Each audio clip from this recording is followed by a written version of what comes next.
Bismillahirrahmanirrahim. Assalamualaikum warahmatullahi wabarakatuh. Alhamdulillahirabbil alamin wa bihi nasta'inu ala umuri dunya waddin. Wassalatu wassalamu ala sayyidina Muhammadin wa ala alihi wa sahbihi ajmain, amma ba'du. Peserta didik yang sama-sama dirahmati oleh Allah Subhanahu wa taala. Alhamdulillah, puji syukur kita panjatkan kehadirat Allah Subhanahu wa taala yang telah melimpahkan berbagai macam nikmat kepada kita. Nikmat panjang umur, nikmat sehat walafiat, dan kesempatan untuk beraktivitas sehingga kita mampu melakukan serangkaian aktivitas kita. Mudah-mudahan seluruh aktivitas tersebut bernilai ibadah yang Allah Subhanahu wa taala berkenan memberikan pahalanya baik di dunia maupun di akhirat. Salawat dan salam semoga tetap dilimpahkan kepada Nabi besar Muhammad Shallallahu Alaihi Wasallam, keluarganya, sahabatnya, dan semua pengikutnya. Amin ya robbal alamin. Anak-anakku yang saya banggakan, selamat berjumpa kembali dengan pendidikan agama Islam. Mudah-mudahan harapan saya kita semuanya dalam keadaan sehat walafiat dan tetap semangat. Maka mari kita lanjutkan pelajaran kita dengan tetap menjaga kesehatan, menjaga jarak, senantiasa menjaga kebersihan, dan senantiasa menggunakan masker dalam rangka mengurangi penyebaran COVID-19. Anak sekalian, dalam kesempatan video kali ini kita akan membahas tentang hal-hal yang masih berkaitan dengan pernikahan. Dan kali ini kita akan membahas tentang wanita yang haram dinikahi, ya. Wanita yang haram dinikahi. Nah, berbicara tentang wanita yang haram dinikahi ini artinya juga sebaliknya. Dalam arti ketika berbicara tentang wanita yang haram dinikahi, berarti laki-laki tersebut pun haram menikahi dari wanita tersebut. Ya, jadi berlaku kebalikannya. Nah, anak sekalian, wanita yang haram dinikahi ini, ya, yang kemudian kebalikannya berlaku, artinya wanita haram, wanita yang haram dinikahi berarti laki-laki haram menikahi wanita tersebut dan wanita tersebut haram dinikahi oleh laki-laki tersebut, ya. Nah, dalam hal ini biasa kemudian disebut dengan muhrim, ya. Jadi wanita atau pria yang haram menikah tersebut dikatakan sebagai muhrim. Nah, wanita yang haram dinikahi itu, anak sekalian, ada 3 kelompok atau disebabkan karena 3 faktor, ya. Pertama itu karena faktor keturunan, ya.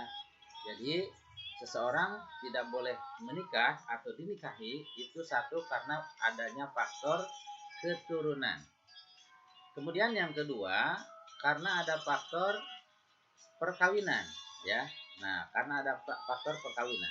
Artinya sebab-sebab perkawinan maka menyebabkan ada wanita-wanita yang tidak boleh dinikahi. Kemudian yang ketiga yaitu faktor sepersusuan atau faktor persesusuan, ya. Nah, baik anak sekalian, kita bahas satu persatu, ya. Wanita yang haram dinikahi karena faktor keturunan. Siapa saja mereka, ya? Nah, wanita yang haram dinikahi karena faktor keturunan yang pertama adalah ibu dan seterusnya ke atas, ya. Ibu itu artinya yang melahirkan kita tentunya. Dan seterusnya ke atas maksudnya ibunya ibu atau nenek dan seterusnya. Maka itu adalah haram dinikahi, ya. Nah, kalau berbicara wanita berarti kebalikannya. Wanita haram dinikahi oleh ayahnya dan seterusnya ke atas, ya. Nah, kemudian yang kedua, anak dan seterusnya ke atas, ke bawah. Jadi anak perempuan, cucu perempuan, dan seterusnya ke atas. Nah, kalau berbicara laki-laki, ya. Nah, kalau berbicara laki-laki, anak perempuan, cucu perempuan, dan seterusnya ke bawah, ya, anaknya cucu. Sedangkan kalau berbicara wanita, berarti anak laki-laki tidak boleh dinikahi, cucu laki-laki, dan seterusnya ke bawah. Kemudian nomor 3, saudara perempuan ayah atau saudara perempuan ibu, ya. Ya, bude atau eh, bulik atau bude itu haram dinikahi, ya kan? Jadi saudara perempuan ayah atau ibu, ya. Nah, itu baik itu paman, ya, atau kakaknya ayah, kakaknya ibu, ya, baik saudaranya itu saudara kandung, saudara saya atau saudara seibu. Nah, itu haram dinikahi, ya. Kemudian saudara perempuan. Nah, saudara perempuan, ya. Saudara perempuan itu bisa kakak, bisa adik. Nah, itu semuanya haram dinikahi. Baik saudaranya itu saudara kandung itu saudara saya seibu, atau saudara seayah saja. Saudara saya itu ayahnya satu, ibunya beda, ya kan? Atau saudara seibu, yaitu saudara seibu itu ibunya satu tapi ayahnya berbeda. Nah, ini juga haram untuk dinikahi. Kemudian yang keempat, anak perempuan saudara kandung atau saudara seayah atau saudara seibu. Nah, anak perempuannya itu berarti berarti istilahnya ponakan, ya. Jadi anak adik kita atau anak kakak kita, ya, yang perempuan. Nah, kalau kitanya laki-laki, maka tidak boleh dinikahi. Baik dengan kakak tersebut atau dengan adik tersebut itu kita itu saudara kandung atau saudara saya atau saudara seibu, ya. Nah, kalau misalkan seorang perempuan kebalikannya berarti haram menikahi anaknya paman yang laki-laki, ya, atau anak laki-lakinya kakaknya anak laki-lakinya kakak kita, ya, gitu. Jadi inilah wanita yang haram dinikahi karena faktor keturunan yang kemudian disebut dengan muhrim. Berikutnya yaitu wanita yang haram dinikahi karena faktor perkawinan. Siapa saja mereka? Nah, karena faktor perkawinan, ya, maksudnya perkawinan itu begini. Seorang laki-laki, seorang pria menikahi seorang wanita, ya kan? Nah, akibat pernikahan tersebut, maka ada wanita-wanita yang tadinya halal dinikahi menjadi haram. Siapa itu? Satu, ibunya istri dan seterusnya ke atas, ya. Ibunya istri, ibunya ibu istri dan seterusnya. Nah, ini haram untuk dinikahi, ya kan? Nah, sekarang kebalikannya, kalau seorang wanita berarti haram dinikahi oleh ayah dari suaminya, ya, atau kakeknya dan seterusnya ke atas. Kemudian yang kedua, anaknya istri dan seterusnya ke bawah, ya. Kalau bicara anaknya istri itu berarti bukan anak kita, ya, anak bawaannya istri. Jadi kalau kita menikah dengan seorang wanita dan dia sudah punya anak sebelum nikah dengan kita, itu namanya anaknya istri. Bahasa kita yang lumrah itu atau yang biasa disebut dengan anak tiri. Jadi haram menikahi anak tiri kalau kita sudah menikahi ibunya, ya kan? Dan seterusnya ke bawah, ya, anaknya istri, cucunya istri dan seterusnya. Kemudian saudara perempuan ayahnya istri, saudara perempuan ayahnya istri, ya, berarti mertua kita, ya, mertua, kemudian dia punya adik atau punya kakak perempuan, itu juga haram dinikahi, ya. Jadi istilahnya apa? Bude atau bulenya istri kita itu tidak boleh atau haram dinikahi. Kemudian yang keempat, saudara perempuan ibunya istri. Nah, ini sama aja. Kalau tadi dari pihak ayahnya, sekarang dari pihak ibunya. Jadi bibi-bibinya, encang-encangnya, uak-uaknya itu, ya, tidak boleh dinikahi, ya kan? Kemudian yang kelima, saudara perempuan istri, ya, kakaknya atau adiknya, ya. Jadi akibat kita menikahi seseorang, maka atau akibat seseorang itu menikahi seseorang pula, maka konsekuensinya ada wanita-wanita yang menjadi haram untuk dinikahi, ya.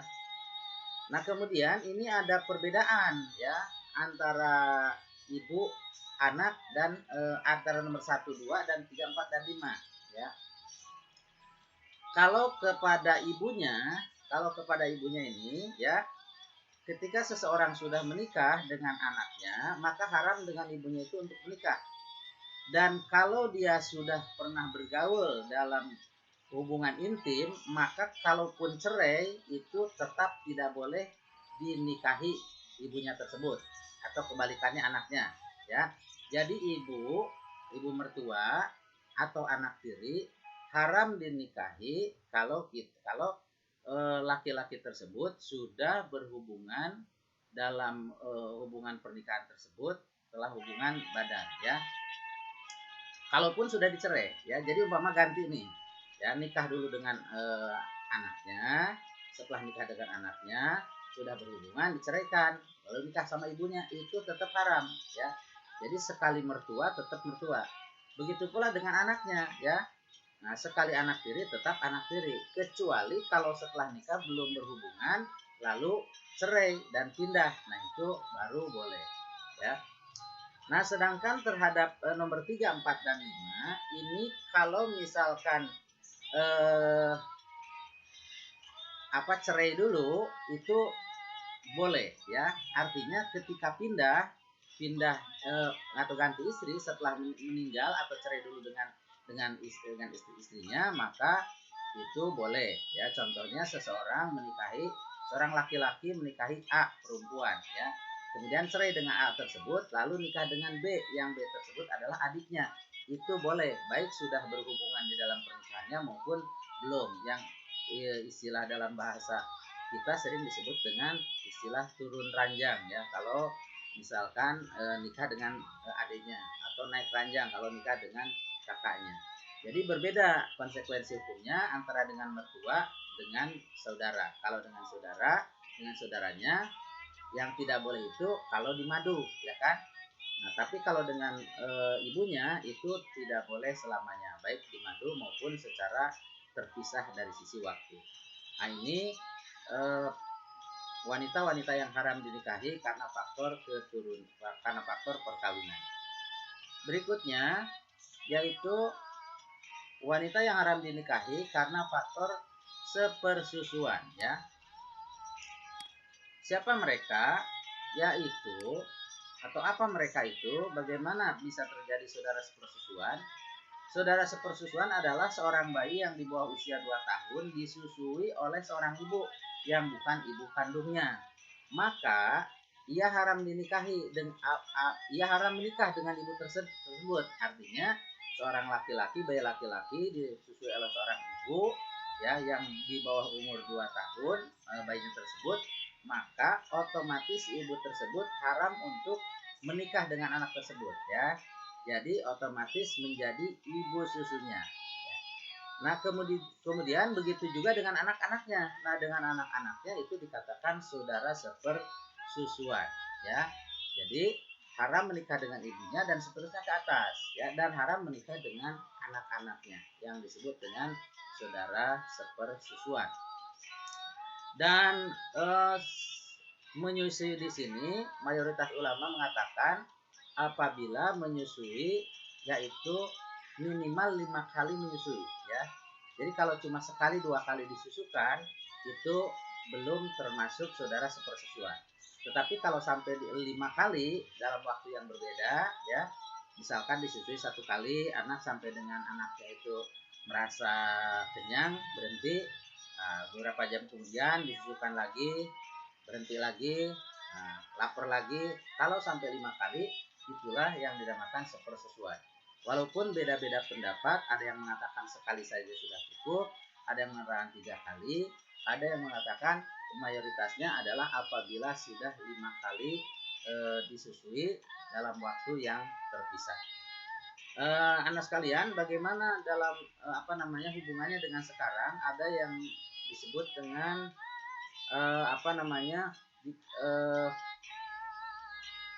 seseorang yang menjual jasa untuk menyusui bayi seseorang, atau lebih jelasnya memberikan susunya, asinya ya. Bahkan ada yang disebut dengan bank ASI. Bagaimana halnya seperti itu, ya kan? Soalnya kalau sekarang itu kan bisa dikirim atau delivery ya kan, jadi tidak ketahuan itu air ASI-nya siapa. Nah di sini dalam hal ini ketika tidak disusukan langsung, apalagi ibunya tidak ada, ya kan, maka hal itu tidak menjadi saudara sepersusuan, apalagi tidak diketahui itu berasal dari air susunya siapa. Dan bagaimana hukumnya? Nah, hukumnya itu apabila kita menyusukan kepada atau menyusui seorang bayi dengan ASI seseorang yang bukan ibunya, baik langsung maupun tidak langsung, itu dihukumi boleh ya, dihukumi boleh. Hanya saja harus diperhatikan sebaiknya memang disusui oleh orang yang diketahui ya, diketahui ibunya tersebut, terutama dicari tentu saja ibunya yang muslimah, yang solihah, karena itu air susunya itu akan menjadi darah daging dari anak tersebut, dan tentu saja mungkin mempengaruhi sikap dan perilakunya. Nah, anak sekalian, dan dengan hal ini kita harus tahu tentang hukum ini.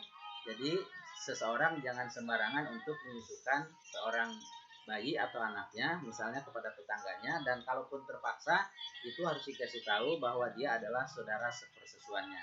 Karena konsekuensi hukumnya adalah tidak boleh menikahi dengan ibunya tersebut, begitu pula dengan anak-anaknya.